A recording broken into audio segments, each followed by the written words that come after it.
അവസാനം നിവൃത്തിയില്ലാത്തതിൻ്റെ പേരിൽ അന്ന് ഗൾഫിൽ കൊണ്ടിട്ടു. അങ്ങനെ 1973 നമ്മൾ ആദ്യമായിട്ട് ഗൾഫിൽ പോകുന്നത്. അന്ന് ഇതിലായിരിക്കും പോയത്, ഷിപ്പിലായിരിക്കും പോയതല്ലേ? അന്ന് അവിടെയും പോയിട്ട് ഒരു 10-16 മണിക്കൂർ കഷ്ടപ്പെട്ട് കാണുമല്ലേ? 4 ദിവസം അവിടെ പോയിട്ടല്ല, 4 ദിവസം ഷിപ്പിൻ്റെ വേണം തന്നെ, ഷിപ്പിൽ തന്നെയായിരുന്നു. 4ാമത്തെ ദിവസമാണ് അവിടെ ദുബായിൽ ഇറങ്ങുന്നത്. ഷിപ്പിലായിരുന്നോ ലോഞ്ചിലായിരുന്നോ? ഷിപ്പിൽ, ലോഞ്ചിലല്ല, കാശ് കൊടുത്തിട്ട് ഷിപ്പിൽ തന്നെ. ലോഞ്ചല്ല, ലോഞ്ച് എന്ന് വെച്ചാൽ മറ്റേ കള്ളക്കടക്കത്ത് പോകുന്നു. നമ്മൾ ഒത്തിരി പേർക്ക് അങ്ങനത്തെ ഒരു ഹിസ്റ്ററി ഉണ്ട്. ഉണ്ട്, ആ തരത്തിലല്ല. നമ്മൾ കറക്റ്റായിട്ട് പാസ്പോർട്ടൊക്കെ എടുത്ത് അവിടെ പോയിട്ട് വിത്ത് വിസ. അവിടെ പോയിട്ട് എന്ത് ജോലിയാണ് ചെയ്തത്? അവിടെ പോയിട്ട് നമ്മൾ അവിടെ ചെന്ന് 1 ദിവസം 2 ദിവസം ആകുമ്പോൾ അവിടെ ചെല്ലുമ്പോൾ ഇവിടുത്തെ സിറ്റുവേഷൻ വളരെ മോശമായിരുന്നു. കാരണം വെച്ചാൽ എല്ലാം നമ്മൾ ഉണ്ടാക്കിയ ആ നല്ല സ്ട്രക്ചറിൽ വന്നതൊക്കെ ഒരുമാതിരിയൊക്കെ അങ്ങ് പോയി. വീണ്ടും പഴയ സ്ഥിതി വെച്ചാൽ പഴയ നന്നായി നല്ല സ്ഥിതി അതിനേക്കാൾ മോശമായി പോയി. കാരണം പിടിച്ചു നിൽക്കാൻ പറ്റാത്ത ചുറ്റുപാടായി. കാരണം വെച്ചാൽ അത്രയും പ്രയാസങ്ങളായിരുന്നു. ബാലൻസ് ഉണ്ടായിരുന്നത് ലേഡീസ് കോർണർ മാത്രമാണ്. ഇപ്പോൾ ലേഡീസ് കോർണർ വിൽക്കാമെന്ന് വിചാരിക്കുമ്പോൾ അന്ന് നമ്മുടെ വൈഫ് പറഞ്ഞു വേണ്ട, കാരണം നാട് വിട്ട് പോകുന്ന എല്ലായിടത്തും ക്ലൈമറ്റ് പിടിക്കുമെന്ന് പറഞ്ഞ് തിരിച്ചു വന്നാൽ നമുക്ക് എന്തെങ്കിലും വേണ്ടേ. അതുകൊണ്ട് വന്നതിന് ശേഷം പിന്നെ നോക്കാം, തൽക്കാലം അവിടെ കിടക്കാമെന്ന് പറഞ്ഞ് നമ്മുടെ റിലേഷന് ഹാൻഡ് ഓവർ ചെയ്തിട്ട് പോയി. അവിടെ ചെന്ന് നോക്കുമ്പോൾ സിറ്റുവേഷൻസ് വളരെ പേടാണ്.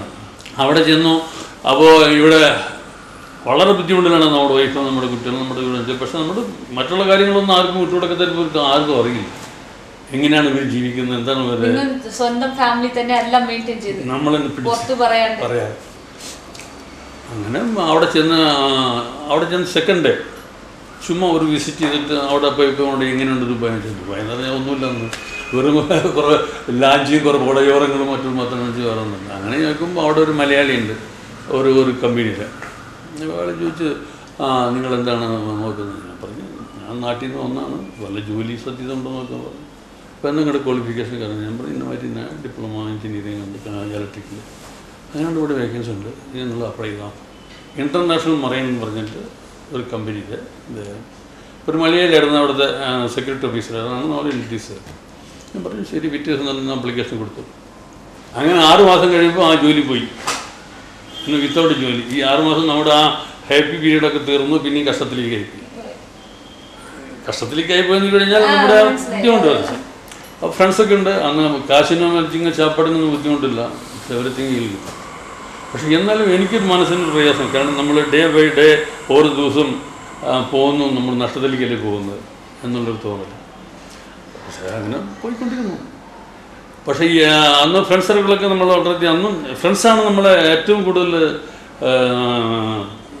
അനുഗ്രഹിച്ചിട്ടുള്ളതും നമ്മളെ സമാധാനിപ്പിച്ചിട്ടുള്ളതും നമുക്ക് വേണ്ട ഫ്രണ്ട്സാണ്. അപ്പോൾ ഞാൻ ഈ ഫ്രണ്ട്സൊക്കെ വന്നിരിക്കുന്നതിന് മുമ്പ് തന്നെ അഡ്വാൻസ് ആയിട്ട് പോയി പുറത്ത് പോയി ചായ കുടിക്കും. അന്ന് 8 കൊടുത്തു കഴിഞ്ഞാൽ കഞ്ഞി കിട്ടും ഗൾഫിൽ. പക്ഷേ അതേ സമയത്ത് മറ്റുള്ളവർ കൊടുക്കുമ്പോൾ വെച്ചാൽ 10-15 രൂപ കൊടുത്തു വേണം ചാപ്പാട് കഴിക്കണം. പക്ഷേ ഈ 10-15 രൂപ ചാപ്പാട് കഴിഞ്ഞതിന് ശേഷം നമ്മുടെ നാട്ടിൽ ഒരു കഞ്ഞി കുടിയുണ്ട്. അത് കുടിക്കുമ്പോഴാണ് ഒരു ഫുൾ സാറ്റിസ്ഫാക്ഷൻ. പക്ഷെ ഞാനെന്ത് ചെയ്താൽ ഈ കഞ്ഞി കൊണ്ട് വൈകുന്നേരം ഒതുക്കും. അത് ഇവരുടെ മുമ്പ് പോയിട്ട് 8 മണിക്ക് കഞ്ഞി കുടിച്ചിട്ട് ഞാൻ തിരിച്ചു വരും. അപ്പോൾ ഞാൻ തിരിച്ച് ഇവർ സ്റ്റാർട്ട് ചെയ്തിട്ട് പുറത്തേക്ക് പോകുന്ന സമയത്ത് ഞാൻ വരുമ്പോൾ നമുക്ക് ചാപ്പാട് കഴിക്കാൻ പറ്റില്ല, ഞാൻ കഴിച്ചിട്ട് പറയില്ല. അപ്പോൾ അവിടെ നമുക്ക് അല്ല ഈ 2 മാസത്തോളം ഞാൻ അങ്ങനെ ഇരിക്കുന്നുണ്ട്. അങ്ങനെ ഇരിക്കുമ്പോൾ വേറൊരു കമ്പനിയിൽ ജോലി കിട്ടി. അപ്പോൾ വേറെ ഈ അന്ന് 2 കമ്പനിയിൽ ഇൻ്റർവ്യൂ വന്നു. അന്ന് നമ്മുടെ ആഗ്രഹം എന്താ വെച്ച് കഴിഞ്ഞാൽ 1 കൊല്ലോ 2 കൊല്ലോ കഷ്ടപ്പെട്ട് ജീവിക്കും, കാശുണ്ടാക്കണം. അത് കഴിഞ്ഞിട്ട് അല്ല നടന്നില്ല. അപ്പോൾ അവിടെ വെച്ച് ഗവൺമെൻറ്റിൻ്റെ ഭാഗത്താവിയുള്ള ഇൻ്റർവ്യൂ വന്നു എനിക്ക്. മസ്കത്ത് പോളിംഗ് എന്ന് പറഞ്ഞാൽ വേറൊരു കമ്പനിയിൽ ഇൻ്റർവ്യൂ. ഈ 2 ഇൻ്റർവ്യൂവിൽ പോളിംഗ് കമ്പനിയിലാണ് അന്ന് സാലറി കൂടുതൽ. അപ്പോൾ ഞാൻ പറഞ്ഞു ഞാൻ പോളിംഗ് കമ്പനി, അത് ആ കമ്പനിയിൽ ഞാൻ ഇൻ്റർവ്യൂ പാസ്സായി, ഗവൺമെൻറ് ഭാഗത്താവിൽ ഇൻ്റർവ്യൂ പാസ്സായി. ഈ 2 ഇൻ്റർവ്യൂവിൽ ഞാൻ പാസ്സായിരിക്കാം. പക്ഷെ ഒന്നിൽ സാലറി ഹൈ സാലറിയാണ്, ഗവൺമെൻറ് ഭാഗത്താവിൽ സാലറി ഒരു മീഡിയം സാലറിയാണ്. അപ്പം ലാസ്റ്റ് വന്നപ്പോൾ 2ൻ്റെയും അപ്പോയിൻമെൻറ്റ് ഓർഡർ വന്നു. 2ഉം 1-ാം തീയതിയാണ് ജോയിൻസ്. ഓപ്പർച്യൂണിറ്റി. അപ്പോൾ നമ്മുടെ ഫ്രണ്ട്സൊക്കെ പറഞ്ഞു അല്ല നീ ഗവൺമെൻറ് ഓഫ് അബുദാബി പോയി പറഞ്ഞു. ഞാൻ പറഞ്ഞു ഗവൺമെൻറ് അബുദാബി അല്ല, ഞാൻ പോളിങ്ങിൽ തന്നെ പോകുന്നു. എനിക്ക് വേണ്ടത് കാശാണ്. എനിക്ക് കാശ് കിട്ടിയിട്ട് നാട്ടിൽ പോയിട്ട് എനിക്ക് തോന്നണം, എനിക്കും എൻ്റെ മക്കളും വരെയായിട്ട് ജീവിക്കണം. അപ്പോൾ ഇവർ പറഞ്ഞാ വേണ്ട നീ ഗവൺമെൻറ്റിൽ തന്നെ പോകണം, അങ്ങനെയാണ് ഇങ്ങനെയാണ്. അവരെ എല്ലാവരും കൂടി നമ്മൾ നിർബന്ധിച്ചു, നമ്മുടെ ഫ്രണ്ട്സ്. പക്ഷെ പറഞ്ഞത് വലിയ ബുദ്ധിമുട്ടായി. അവസാനം നമ്മുടെ ഫ്രണ്ട്സിന് വേണ്ടിയിട്ട് അവർ വിചാരിച്ചു. പക്ഷെ ഇപ്പോഴും എനിക്ക് കാരണം വെച്ചാൽ എൻ്റെ ആ നല്ല ഫ്രണ്ട്സിൽ പറഞ്ഞില്ലെങ്കിൽ ആഫ്റ്റർ ഞാൻ ജോയിൻ ചെയ്ത് കഴിഞ്ഞ് 4 മാസം കഴിഞ്ഞ് ഈ പോളിംഗ് കമ്പനി പൂട്ടിപ്പോയി. ആരും ബ്ലാക്ക് മാരി ചെയ്തിട്ടാണ് കാശ് വതയ്ക്കുന്നത്, അവർ കമ്പനി പൂട്ടി. പക്ഷെ അത് ഞാൻ ഗവൺമെൻറ് ഓഫ് അബുദാബിയിൽ വാട്ടർ ആൻഡ് ഇലക്ട്രിസിറ്റിയിലായിരുന്നു. ഗവൺമെൻറ് ഓഫ് അബുദാബി ആ സാലറി ഞാൻ ഒരു കൊല്ലം കഴിഞ്ഞ് രണ്ടാമത്തെ ഞാൻ ലീവിന് വന്ന് നോക്കുമ്പോൾ 200% സാലറി ഇൻക്രീസ് ചെയ്തു. ആ ടൈം നമ്മുടെ ആ സമയത്ത് തെളിഞ്ഞു വന്ന സമയമായിരുന്നു. മിസ് ചെയ്തിട്ടുണ്ടോ ചെറുപ്പത്തിൽ? മിസ് ചെയ്തിട്ടുണ്ട്. അച്ഛൻ ഇത്രയും ഒരു ജീവിതത്തിന്റെ ഒരു എന്താ പറയാ നല്ല ഭാഗമാണ് സാക്രിഫൈസ് ചെയ്തിട്ടുണ്ട്. സാക്രിഫൈസ് ചെയ്തിട്ടുണ്ട്. തീർച്ചയായിട്ടും ഇങ്ങനത്തെ ഒരു അച്ഛൻ കിട്ടാൻ ബ്ലെസ്ഡ് ആണ്. ഇവിടെ പിന്നെ 21 കൊല്ലം കഴിഞ്ഞ് വന്നിട്ടാണ് ബിസിനസ് തുടങ്ങിയത്.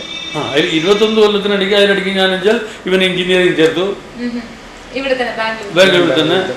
കാരണം അതിനുശേഷം നമ്മൾ സ്വന്തമായിട്ട് സ്ഥലം വാങ്ങിച്ചു, ഇത് വാങ്ങിച്ചു, സ്വന്തമായിട്ട് വീടുണ്ടാക്കി. ഇവൻ്റെ മോൻ ഇവൻ പഠിക്കണം എടുക്കുന്നല്ലായിരുന്നു, ഉഴപ്പായിരുന്നു. ആ അവന് നമ്മുടെ വൈഫിനെ നിർബന്ധം പറഞ്ഞു ഊട്ടി കൊണ്ടു ചേർത്തു.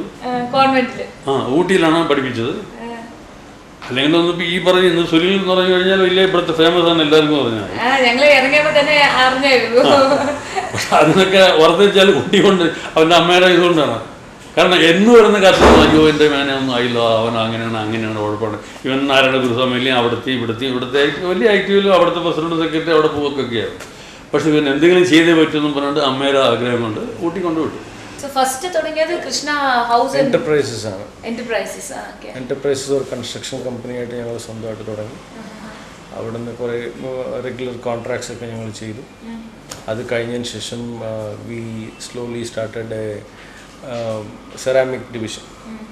അങ്ങനെയാണ് ഞങ്ങൾ കൃഷ്ണ സെറാമിക്സ് എന്ന് പറഞ്ഞത്. അതിനല്ല അതിനിടയ്ക്ക് എന്ന് വെച്ച് കഴിഞ്ഞാൽ ഇത് തുടങ്ങി നമ്മൾ അത്ര ഫുൾ ഫ്രീഡം ഒന്നും കൊടുത്തില്ല. എനിക്ക് അതിനൊക്കെ തോന്നിയില്ല. പക്ഷെ ഒക്കെ പഠിച്ചു കഴിഞ്ഞ ശേഷം തിരിച്ചു വന്നു. അതിനിടയ്ക്ക് ഈവൻ അൺഎക്സ്പെക്റ്റഡ് ആയിട്ട് ഒരു കല്യാണാലോചന എന്റെ ബ്രദർ കൊണ്ടുവന്നാണ്. അപ്പൊ അല്ല സമയമൊന്നും ആയിട്ടില്ല. അങ്ങനെ ഇരിക്കുന്ന സമയത്ത് നമ്മുടെ ബ്രദർ പറഞ്ഞ് ഇങ്ങനെ ഒരു നല്ലൊരു പ്രപ്പോസൽ വന്നുകൊണ്ട് ചെയ്യാൻ ചേട്ടാന്ന്. ഞാൻ പറഞ്ഞു ഇപ്പം നോക്കട്ടെ എന്ന്. പക്ഷെ ഇവൻ ഇൻട്രസ്റ്റഡ് അല്ലായിരുന്നു. പക്ഷെ എൻ്റെ നിർബന്ധം കൊണ്ട് ഇവൻ പോയി കാണും. അവിടെ ചെന്ന് നിർബന്ധമായിട്ട് കണ്ടിച്ചെന്നൊക്കെ അവന് ഒരു പെർസെൻറ്റേജും ഇൻട്രസ്റ്റ് ഇല്ലാതെയാണ് പോയത്. അവിടെ ചെന്ന് കണ്ടു നോക്കുമ്പോൾ അല്ല അവന് ഇൻട്രസ്റ്റ്. ഇവന് എന്നോട് പറയാൻ ബുദ്ധിമുട്ട്. ഇവൻ എത്ര അവൻ്റെ അമ്മയ്ക്ക് വിളിച്ചു, അമ്മ എന്നോട് വിളിച്ചു പറഞ്ഞു കാര്യം അനിൽ ഇഷ്ടപ്പെട്ടു, പക്ഷെ നിങ്ങളോട് പറയാൻ ബുദ്ധിമുട്ടാണ്. ഞാൻ പറഞ്ഞു ശരി ഇഷ്ടപ്പെട്ടെങ്കിൽ കാര്യമുണ്ട്. പക്ഷെ ഒരു പ്രാവശ്യം ഒരാൾ പെണ്ണിനെ തന്നെ കണ്ടു, ആദ്യത്തെ തന്നെ അവൻ ഇഷ്ടപ്പെട്ടു. പക്ഷെ അവർ നിർബന്ധം വെച്ചു. പക്ഷെ ഇഷ്ടപ്പെട്ടു, കല്യാണം ഉടനെ തന്നെ വേണ്ട.